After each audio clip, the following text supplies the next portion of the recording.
get started with our first talk and like to invite Jennifer Schmidt to talk a little bit about how Goldilocks meets Smokey the Bear assessing wildfire hazards in Alaska. Thank you for inviting me to talk. I guess we could have the next slide.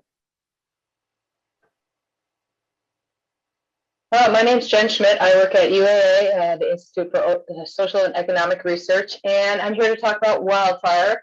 And if you live in Alaska, wildfire is part of life for most Alaskans. I know I have walked out my office door and seen a giant smoke plume and thought that cannot be good. And then, try to figure out where's this smoking coming from. If you start to see one of those planes in the next picture flying overhead, probably really not good. Can we go back?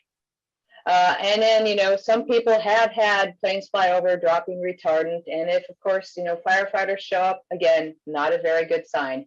But wildfire activity in Alaska has been increasing. Next slide. And with the increases in wildfire, also people, are growing and expanding and building out into what we call the wildland-urban interface, which is where you have flammable vegetation, forests, meet people.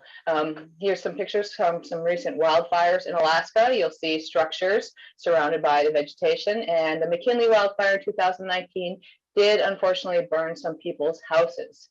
So next slide.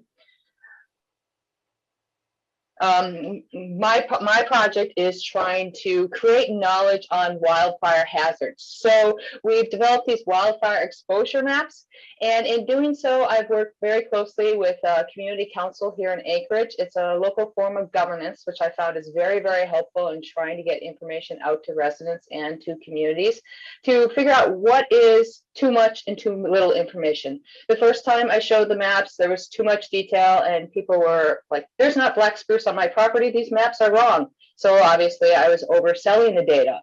But people, when I zoomed out further, we want more information. So what is the right scale at which to show the data to let people make informed decisions? So I've worked with them to figure out how can we display these maps without maybe getting people in trouble or overselling the data, but allow them to make decisions. So I've developed these online GIS maps for Anchorage, Fairbanks, and Whitehorse, where when I'm done talking with people, they can take it, they can look at it. It doesn't show people's houses, it doesn't show people's parcels, but yet they can zoom in and streets will pop up and they can figure out where they are in the landscape.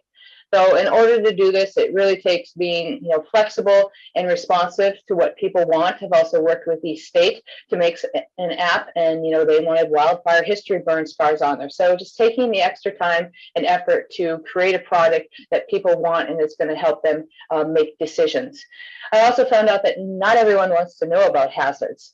One of the places we've gotten extreme pushback is the real estate and realtors. If it's going to affect people's property prices, people's house prices, they might not want to know about these hazards. But overall, I found these to be very, very useful. In the chat, you'll find links to them to help communities make decisions and spread information. Thank you.